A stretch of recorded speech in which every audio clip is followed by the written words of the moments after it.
S'il y a une star des crypto-monnaies sur le marché, c'est bel et bien Ethereum. Sa forte capitalisation et ses applications décentralisées n'ont pas à rougir face au Bitcoin. Dans cette vidéo, on va acheter ensemble de l'Ethereum. Vous allez voir, ce n'est pas bien compliqué. Allez, je vous montre ça.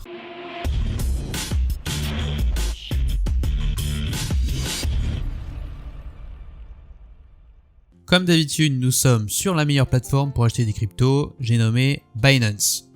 Ils ont une interface simplissime à utiliser pour les débutants, le support utilisateur est excellent, il y a un nombre incalculable de fonctionnalités que l'on trouve nulle part ailleurs. Bref, pas étonnant que ce soit les leaders du marché, leur réputation n'est plus à refaire. Si vous n'avez pas encore de compte chez eux, je vous invite à utiliser le lien dans la description pour avoir 10% de réduction à vie sur vos frais de trading. Et ça, sur le long terme, ça fait la différence. Croyez-moi. Maintenant, achetons de l'Ethereum. Alors je pars du principe que vous avez déjà fait vérifier votre compte Binance et que vous avez déjà envoyé un peu d'euros sur la plateforme.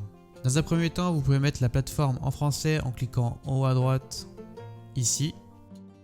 Puis ensuite, on va se rendre directement dans Trader Fondamental. Donc là, on arrive sur une plateforme de trading classique. Par le défaut, il nous met sur la paire Bitcoin-USDT, comme vous pouvez voir ici. Et nous, ce que l'on veut, c'est des Ethers contre des euros. Alors je dis Ether car en fait l'Ethereum c'est le nom de la blockchain et l'Ether c'est la monnaie. Bon, petite subtilité mais au moins vous le saurez. Donc pour être sur la bonne paire, je me dirige à droite dans la partie recherche ici. Je vais écrire ETH qui est le diminutif de l'Ether, un peu comme BTC pour le Bitcoin. Et moi j'ai des euros, donc on va mettre un espace ici et j'écris EUR comme euro. Là, vous devriez avoir la paire qui nous intéresse, Ether Euro. Donc on clique dessus, tac.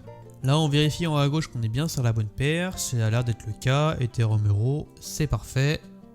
Si on descend un peu en bas, on peut voir que j'ai 30 euros. Et j'ai également un peu d'Ethereum, mais c'est des miettes. Donc là, vous pouvez voir que j'ai deux choix. Limite et market. Stop limite, vous oubliez pour l'instant, on n'en a pas besoin.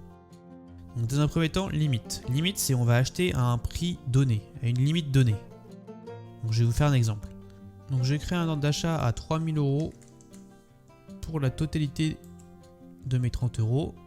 Donc là, on peut voir à peu près combien je vais avoir. Donc 0,01 ETH à peu près. On clique sur acheter. Donc là, j'ai créé un ordre. Il n'a pas été exécuté. C'est normal. On n'est pas descendu à 3000 euros. On est toujours à 3230 euros environ. Donc là on peut voir qu'il n'est pas exécuté, toujours à 0%. Il sera déclenché que si l'Ether descend à 3000 euros.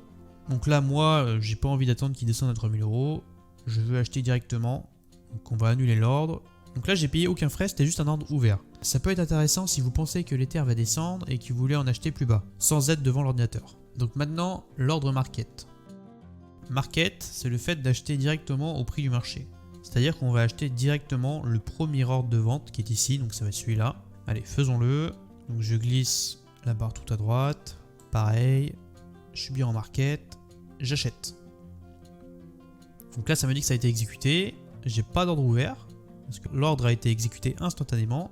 Par contre, on peut aller voir dans l'historique d'ordre ce qui s'est passé exactement. Donc là, on peut voir ici l'ordre annulé que j'ai fait tout à l'heure et l'ordre actuel où j'ai acheté de l'Ether à ce prix-là. Donc là, j'en ai acheté exactement à 3228 euros et j'en ai eu pour 0,009 d'Ether environ. Voilà, vous possédez désormais de l'Ether qui fonctionne sur la blockchain Ethereum. Donc maintenant, vous pouvez voir la vidéo que j'ai fait sur comment stocker ces crypto-monnaies et surtout pensez bien à sécuriser votre compte Binance si vous laissez les cryptos sur la plateforme. Voilà, c'est à peu près tout. N'hésitez pas à poser vos questions en partie commentaire si vous en avez. Portez-vous bien et à bientôt pour un nouveau tuto.